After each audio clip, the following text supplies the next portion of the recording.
Hello दोस्तों, मैं आपका दोस्त मनोज कुमार तिवारी। मैं इस वीडियो में आप लोगों को एप्लीकेशन ऑफ इंटीग्रेशन मतलब एरिया बाउंडेड पढ़ाने जा रहा हूं। एरिया बाउंडेड से एक केस बेस्ड क्वेश्चन पूछा जाएगा। यह बहुत इंपॉर्टेंट है और इसमें अटकने के चांसेस स्टूडेंट के बहुत ज्यादा होते हैं। इसे यहां पे थोड़ा अच्छे से कंसेप्ट को समझें और इससे रिलेटेड केस बेस्ड प्रॉब्लम आप जरूर प्रैक्टिस करें। तो एरिया बाउंडेड में सबसे पहले आपको कुछ बेसिक ग्राफ के बारे में आना चाहिए।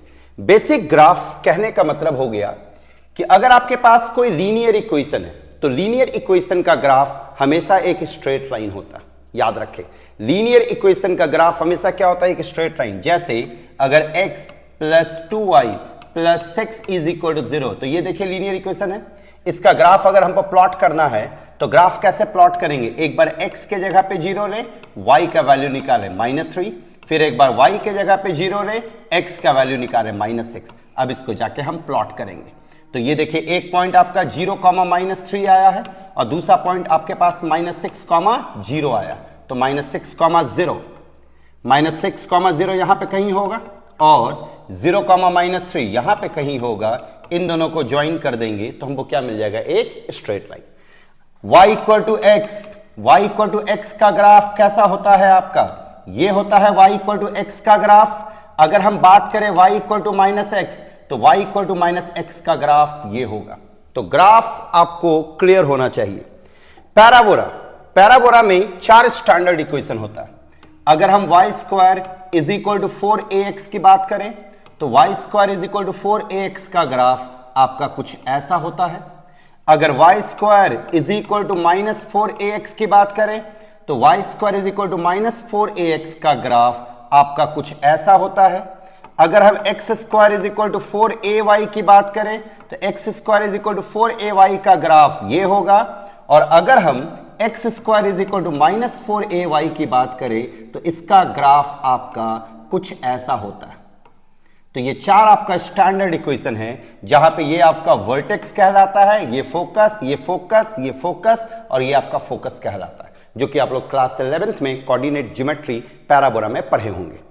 अब अगर हम बात करें सर्कल, तो सर्कल का स्टैंडर्ड इक्वेशन आपका होता है x square plus y square is equal to a square.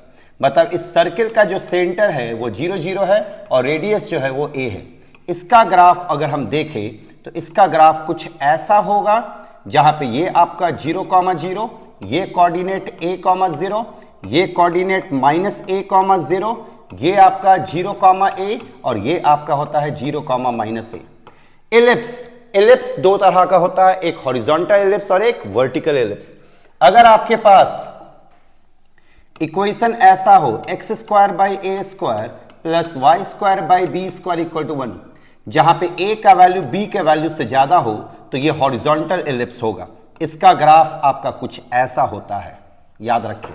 और अगर a का वैल्यू b के वैल्यू से कम हो तो ये आपका वर्टिकल एलिप्स होता है और वर्टिकल एलिप्स का ग्राफ कुछ ऐसा होता है। तो ये हो गया हॉरिजॉन्टल एलिप्स और ये हो गया वर्टिकल एलिप्स। हॉरिजॉन्टल एलिप्स में a का वैल्यू b के वैल्यू से बड़ा होगा और वर्टिकल एलिप्स में a का वैल्यू b के वैल्यू से क्या होगा? छोटा। अब एरिया बाउंडेड होता क्या है? एरिया बाउंडेड में हमको करना क्या होता है? गौर करें, यह आपका y एक्सिस, यह आपका x एक्सिस, यह आपका कोई एक कर्व जहां पे y इक्वल टू fx है, जहां पे y इक्वल टू क्या है? fx।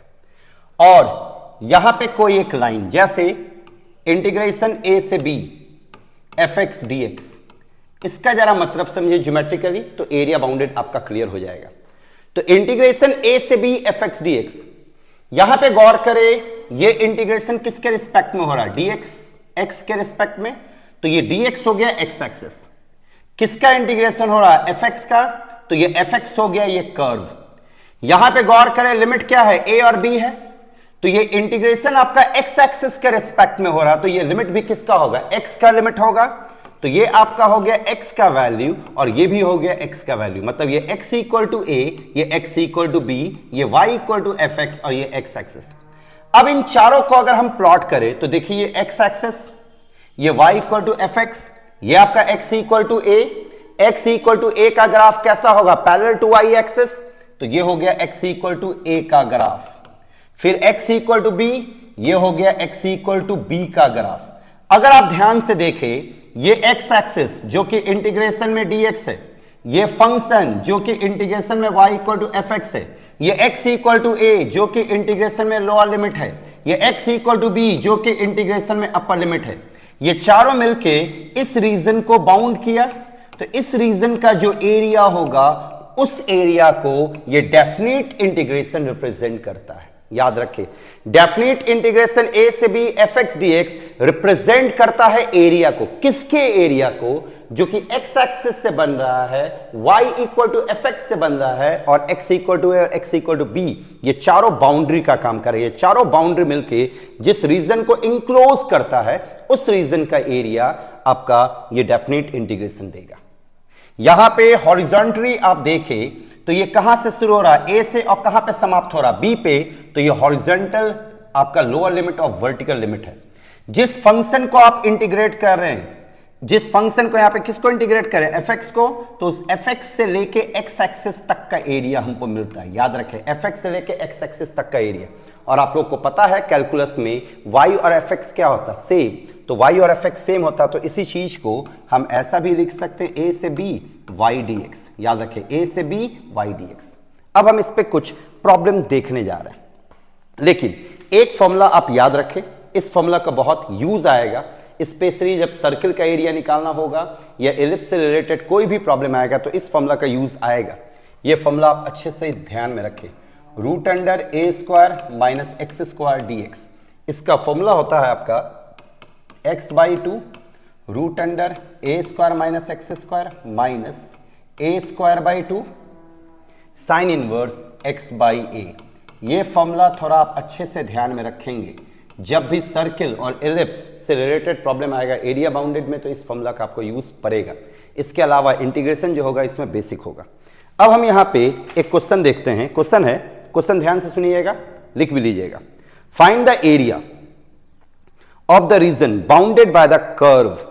यहां पे कर्व है आपका y square is equal to x, bounded by the curve y square is equal to x, and the line, line दिया हुआ है x इक्वल टू 1 और x equal to 4, and the x axis, और क्या कह रहा है? x एक्सिस भी है इन द फर्स्ट क्वाड्रेंट। मतलब y square is equal to x, x equal to 1, x equal to 4 और x एक्सिस जो फर्स्ट क्वाड्रेंट में ये चारों मिलके जो रीजन इंक्लोज करा उसका एरिया चाहिए। तो सबसे पहले हम ग्राफ को सही से प्लॉट करते हैं। y square is equal to x, तो y square is equal to x मतलब y square is equal to 4ax की तरह काम करेगा। तो y square is equal to x मतलब y square is equal to 4ax। इसका ग्राफ कुछ ऐसा होगा। तो ये ग्राफ हम प्लॉट किए। फिर आपके पास क्या है? x equal to 1, x equal to 1 किसके पैरेलल होगा? y एक्सिस के पैरेलल। तो ये हो गया x इक्वल टू 1। फिर कह रहा है x इक्वल टू 4, तो ये हो गया x इक्वल टू 4। लेकिन यहां पे हम क्या देख रहे हैं कि curve x equal to 1, x equal to 4 मिलके ये पूरा एरिया इंक्लोज किया। लेकिन फिर क्या कह रहा है? x एक्सिस, तो x एक्सिस से ये एरिया भी मिल रहा है, ये एरिया भी। लेकिन साथ में क्या कह दिया? इन द फर्स्ट क्वाड्रेंट। तो जो फर्स्ट क्वाड्रेंट में जो बन रहा है वो एरिया चाहिए, मतलब हमको केवल ये एरिया फाइंड करना। चलिए, तो यहां पे लिमिट कहां से कहां होगा? यहां से ये रीजन जो है ये कहां से शुरू हो रहा? इस जगह से शुरू हो रहा। तो यहां पे x का वैल्यू क्या है? 1, तो आपका लोअर लिमिट हो गया 1। कहां पे खत्म हो रहा? हॉरिजॉन्टली यहां पे खत्म हो रहा है। यहां पे x का वैल्यू क्या है? 4, तो ये हो गया अपर लिमिट 4। अब हमको क्या चाहिए? y चाहिए। फॉर्मूला याद करें, a से b y dx होता है, तो y आपको कर्व से मिलता है। यहां पे y square is equal to x है, तो y क्या बनेगा? Root x. तो फॉर्मूला होता है y dx। तो ये 1 से 4, y के जगह पे क्या रखेंगे? Root x dx। अब हम इसको इंटीग्रेट करेंगे। अच्छा, ये कौन सा एरिया देगा? कर्व से लेके x एक्सिस तक का एरिया। तो अगर हम इसको इंटीग्रेट करें तो x का पावर 1/2 है, तो ये 1/2 प्लस 1, नीचे 1/2 प्लस 1, और लोअर लिमिट आपका 1 है, अपर लिमिट 4 है। अब इसको सिंप्लीफाई करेंगे, x के यहाँ पे 4 रखेंगे, तो ये कितना आ रहा? 3/2 आ रहा। तो x का पावर 3/2, ये 2/3 होके बाहर हो गया, 2/3 बाहर, लिमिट 1 से 4। अब यहाँ पे 4 रखे, 2/3, 4 का पावर 3/2 माइनस 1 का पावर 3/2, ये आ गया। इसको सिंप्लीफाई करें, जो आएगा आंसर, और आंसर में क्या लिखेंगे? Square unit. अच्छा, अगर ये नहीं कहता कि इन द फर्स्ट क्वाड्रेंट, तो ये एरिया और ये एरिया बराबर होता तो इस पूरे को हम 2 से मल्टीप्लाई कर देते। याद रखें, इस पूरे को किससे मल्टीप्लाई कर देंगे? 2 से। क्यों? क्योंकि पैराबोला का जो कर्व होता है वो सिमेट्रिकल होता है, जितना ऊपर उतना ही नीचे। तो इससे हमको ऊपर वाला फर्स्ट क्वाड्रेंट का एरिया मिला। अगर कंप्लीट का एरिया कहता तो ये एरिया और ये एरिया बराबर होता, तो ये एरिया फर्स्ट क्वाड्रेंट का निकला, 2 से मल्टीप्लाई करते तो टोटल एरिया निकल जाता। अब अगर हम दूसरे प्रॉब्लम को देखते हैं, अब यहां पे हम दूसरे प्रॉब्लम को देखते हैं। दूसरा प्रॉब्लम है find the area of the region which is enclosed by the curve. दोनों पैराबोला, यहां पे पैराबोला है एक y square is equal to x है, और दूसरा पैराबोला है x square is equal to y. ध्यान दें, कह रहा है कि इन दोनों से जो इंक्लोज्ड एरिया है, जो एक इंक्लोज रीजन बन रहा उसका एरिया चाहिए। दोनों का ग्राफ हम आसानी से पहले प्लॉट करते हैं। यहां पे y square is equal to x है, तो y square is equal to x का ग्राफ ऐसा होगा। फिर यहां पे देखें x square is equal to y है, x square is equal to y मतलब x square is equal to 4ay की तरह काम करेगा। तो इसका ग्राफ आपका कुछ ऐसा हुआ। अब आप खुद देख सकते हैं ये दोनों मिलके कौन से रीजन को बाउंड किया, तो ये दोनों मिलके आपके इस रीजन को बाउंड कर रहा है। तो हमको ये एरिया चाहिए, ये एरिया हमको फाइंड करना। तो ये एरिया फाइंड करना है, तो सबसे पहले हम क्या करते हैं, ये पॉइंट ऑफ इंटरसेक्शन निकालते हैं। ये पॉइंट ऑफ इंटरसेक्शन किसका इंटरसेक्शन है? इन दोनों कर्व का। इस कर्व का नाम क्या है? तो y square is equal to x, और इस कर्व का नाम क्या है? तो x square is equal to y. तो दोनों का पॉइंट ऑफ इंटरसेक्शन निकालते हैं। तो पॉइंट ऑफ इंटरसेक्शन निकालें, x square is equal to y और y is equal to x square. अच्छा, पॉइंट ऑफ इंटरसेक्शन में भी हमको एक्स और वाई दोनों नहीं चाहिए, हमको मेनली चाहिए एक्स का वैल्यू। पॉइंट ऑफ इंटरसेक्शन में क्या निकलता है? एक्स और वाई दोनों निकलता ना, तो हमको दोनों नहीं चाहिए, हमको एक्स का वैल्यू खाली निकालना। तो एक्स का वैल्यू निकालने के लिए हमको किसको हटाना पड़ेगा? वाई को, क्योंकि एक्स चाहिए तो वाई को हटाते हैं। वाई एक्स स्क्वायर है तो वाई की जगह पे एक्स स्क्वायर रखे, तो ये एक्स का power 4 is equal to x आया। इसको उठा के इधर ले आओ, तो एक्स का power 4 minus x, x common ले ले तो x cube minus 1 equal to 0। यहां से देखिए एक्स का वैल्यू 0 आया और यहां से एक्स का वैल्यू 1 आया। तो एक्स का वैल्यू 1, यहां पे एक्स 0 होगा, यहां पे x 1 होगा। जहां पे इंटरसेक्ट किया वहां पे एक लाइन ड्रॉ कर दे पैरेलल टू y एक्सिस, तो ये देखिए x इक्वल टू 1 हो गया। अब ये एरिया चाहिए, ये एरिया, ये जो रीजन है कहां से शुरू हो रहा? यहां से शुरू हो रहा और कहां समाप्त हो रहा? यहां पे। तो जहां से शुरू हो रहा वहां पे x का वैल्यू क्या है? 0, तो लोअर लिमिट हो गया 0। जहां पे समाप्त हो रहा वहां पे x का वैल्यू क्या है? 1, तो अपर लिमिट हो गया 1। अब हम क्या बताएं, जिस कर्व को आप इंटीग्रेट करते हो उस कर्व से एक्स एक्सिस तक का एरिया मिलता है। तो हम पहले इस कर्व को इंटीग्रेट कर रहे हैं, तो इस कर्व को इंटीग्रेट करेंगे तो y equal to root x आएगा, तो ये रूट एक्स डी एक्स। अब जरा सोचिए कि 0 से 1 रूट एक्स डी एक्स ये कौन सा एरिया दे रहा है? इस कर्व से लेके एक्स एक्सिस तक का एरिया दे रहा है। ध्यान दे, इस कर्व से लेके एक्स एक्सिस तक का एरिया, मतलब ये आपका कंप्लीट एरिया दे रहा है, ये आपका कंप्लीट एरिया दे रहा है, एक्स एक्सिस तक का एरिया। लेकिन हमको क्या ये एरिया नहीं चाहिए ना? तो जब हमको ये एरिया नहीं चाहिए तो मतलब ये एरिया को हमको किसी तरह से सब्ट्रैक्ट करना पड़ेगा। तो ये जो ग्रीन वाला रीजन है ये किससे बन रहा है? X square is equal to y से। तो हम अब इसको इंटीग्रेट करते हैं, तो इसका वाई एक्स स्क्वायर है, तो ये एक्स स्क्वायर डी एक्स हुआ। लिमिट कहां से कहां? 0 से 1, लिमिट 0 से 1। अब आप खुद सोचिए, ये पूरा ये कंप्लीट एरिया को दे रहा, कंप्लीट एरिया ये इस एरिया को दे रहा, हमको चाहिए ये वाला एरिया। तो ये एरिया चाहिए तो बीच में हमको क्या लगाना पड़ेगा? माइनस। अब हम इसको इंटीग्रेट करेंगे, लिमिट को पुट करेंगे, जो आएगा वो हमारा आंसर होगा। तो ये था पैराबोला का। अब हम एक प्रॉब्लम देखते हैं सर्किल का। सर्किल का है find the area of the region in the first quadrant. ध्यान दे, एरिया निकालना है फर्स्ट क्वाड्रेंट में, enclose by the x axis, जिसमें एक्स एक्सिस इन्वॉल्व है, एक लाइन इन्वॉल्व है, लाइन का इक्वेशन है y इक्वल टू एक्स, और एक सर्किल इन्वॉल्व है, सर्किल का इक्वेशन है x square plus y square is equal to 32। मतलब यहां पे एक लाइन है y इक्वल टू एक्स, एक सर्किल है x square plus y square is equal to 32, x axis और फर्स्ट क्वाड्रेंट में। तो सबसे पहले तो फिगर ड्रॉ कर दे, ये आपका पूरा एक सर्किल बन गया, सर्किल बना। अच्छा, इसका रेडियस आप खुद सोचिए 32 है, मतलब इसको हम क्या लिख सकते हैं? रूट 32 का स्क्वायर। तो ये आपका आ गया रूट 32, 0 आ गया। अब y इक्वल टू एक्स है, तो ये y इक्वल टू एक्स हम ड्रॉ किए, फर्स्ट क्वाड्रेंट में देखिए ये एरिया भी बन रहा है, ये एरिया भी, लेकिन क्या कह दिया, first quadrant with the x axis, मतलब हमको ये एरिया चाहिए। कौन सा एरिया चाहिए हमको, तो ये वाला एरिया चाहिए, राइट। तो चलिए ये एरिया निकालते हैं, लेकिन सबसे पहले हम क्या निकालेंगे, point of intersection. Point of intersection किसका, ये पॉइंट का, क्योंकि यहां पे दोनों इंटरसेक्ट कर रहा है। पॉइंट ऑफ इंटरसेक्शन हम कैसे निकालते हैं, दोनों को सॉल्व करके, दोनों को क्या करके सॉल्व, तो इन दोनों को सॉल्व करते हैं, तो y के यहां पे x square plus x square is equal to √32 का होल स्क्वायर, मतलब 2x स्क्वायर आपका कितना आ रहा है, √32, मतलब 2x स्क्वायर आपका कितना आ जाएगा 32, एक्स स्क्वायर कितना आ जाएगा 16, तो x कितना आ रहा ±4, तो आप बताइए ±4, यहां तो 4 ही होगा, तो ये हो गया आपका x = 4। अब खुद सोचिए, ये जो एरिया निकालना था उसको ये लाइन दो पार्ट में डिवाइड किया, एक पार्ट ये एक पार्ट ये, इसको a मान देते हैं, इसको b। हम a और b निकाल के क्या करना चाहिए, दोनों का ऐड, तो पहले हम a निकालते हैं फिर b। अब a के लिए जरा ध्यान दें, a किससे बन रहा, पहले a का लिमिट पता करें, ये कहां से शुरू हो रहा है, यहां से, और कहां पे समाप्त हो रहा है, यहां पे। तो यहां पे x का वैल्यू क्या है 0, तो लोअर लिमिट 0 हुआ। यहां पे x का वैल्यू क्या है 4, तो अपर लिमिट 4 हुआ। अब इस a को बनाने में सर्किल का कोई कंट्रीब्यूशन नहीं है, किसका कंट्रीब्यूशन है, लाइन का, तो लाइन को इंटीग्रेट करेंगे। लाइन क्या है, y = x, तो y dx होगा, मतलब यहां पे x dx यहां से निकलेगा।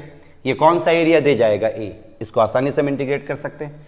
अगर हम b की बात करें, b तो b कहां से शुरू हो रहा है, यहां से शुरू हो रहा है, और कहां पे समाप्त हो रहा है, यहां पे। तो यहां पे x का वैल्यू क्या है 4, तो ये 4, यहां पे x का वैल्यू क्या है √32, तो ये √32। अब इस एरिया को बनाने में किसका कंट्रीब्यूशन है, देखिए सर्किल का, तो सर्किल का y निकाले, तो सर्किल का y क्या हो जाएगा, √32 का whole square minus x square, तो √32 के रूट का square minus x square dx।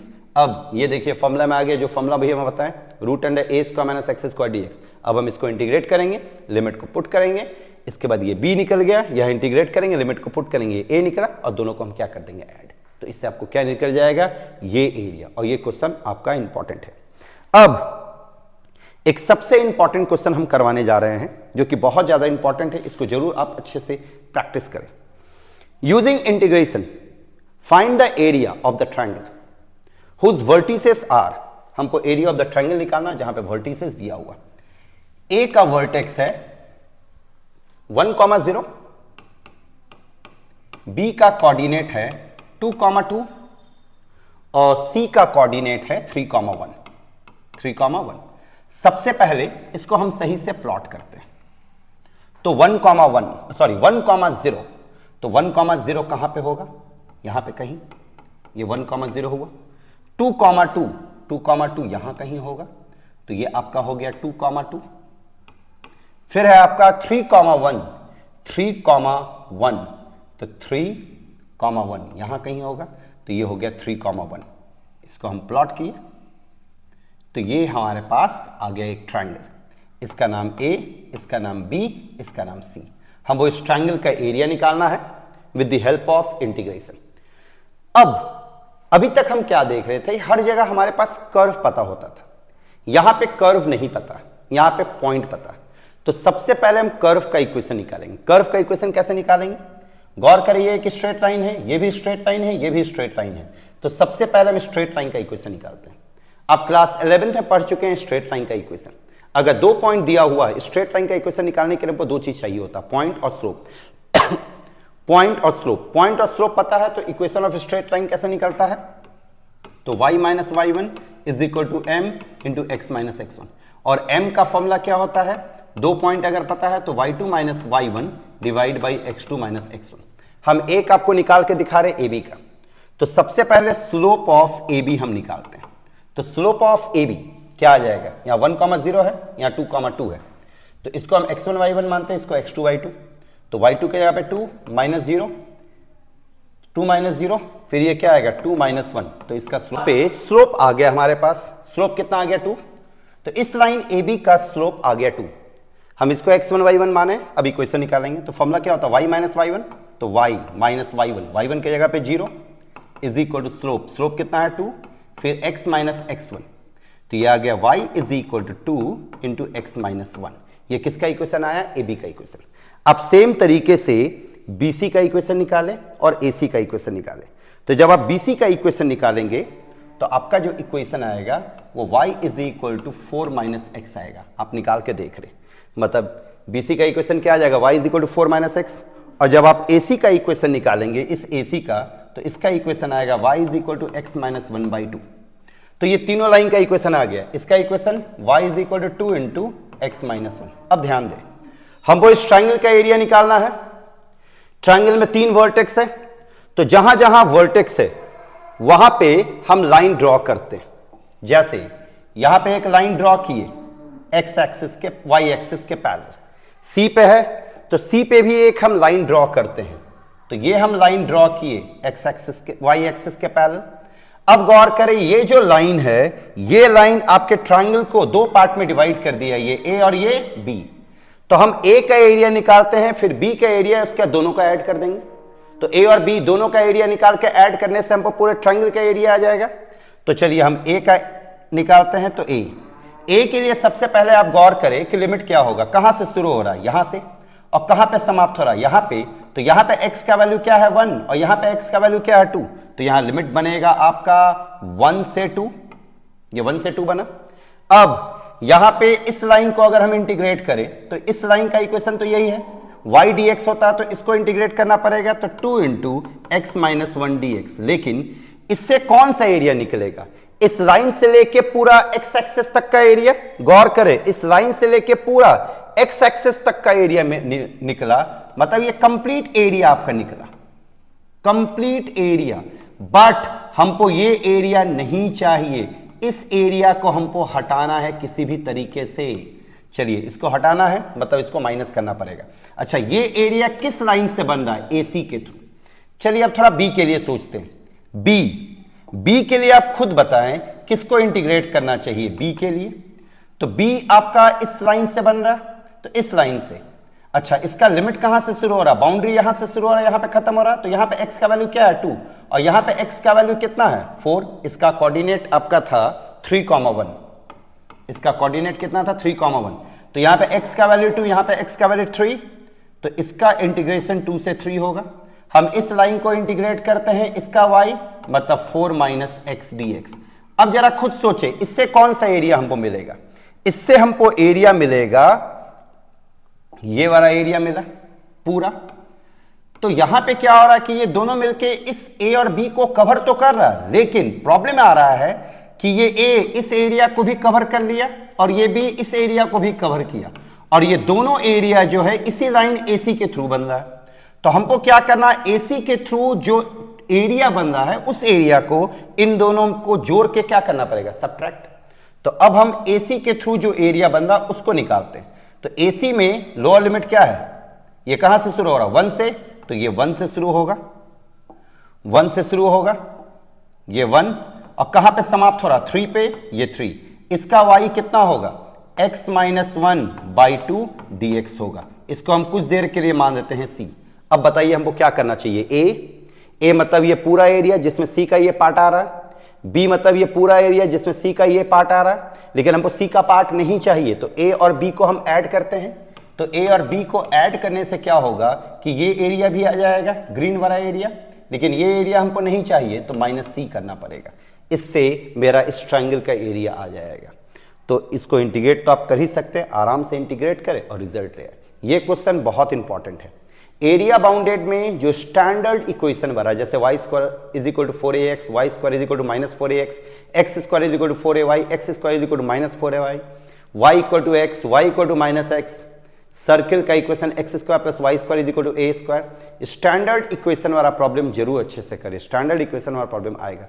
और कंसेप्ट के नाम पे यही कंसेप्ट है, इसी को आपको अच्छे से प्रैक्टिस करना।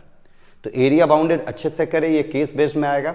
इससे रिलेटेड जो कॉम्प्रिहेंसिव टाइप का कुछ प्रॉब्लम है, केस बेस्ड का जो प्रॉब्लम है, उसको जरूर आप देख के जाए कि वहां पे जाएं तो ऐसा ना कि हड़बड़ा जाए, यूज टू रहें। तो इस चैप्टर को अच्छे से प्रैक्टिस करें। अगर कोई प्रॉब्लम फिर भी आता है तो आप लोग कमेंट बॉक्स पे कमेंट करें। Thank you very much.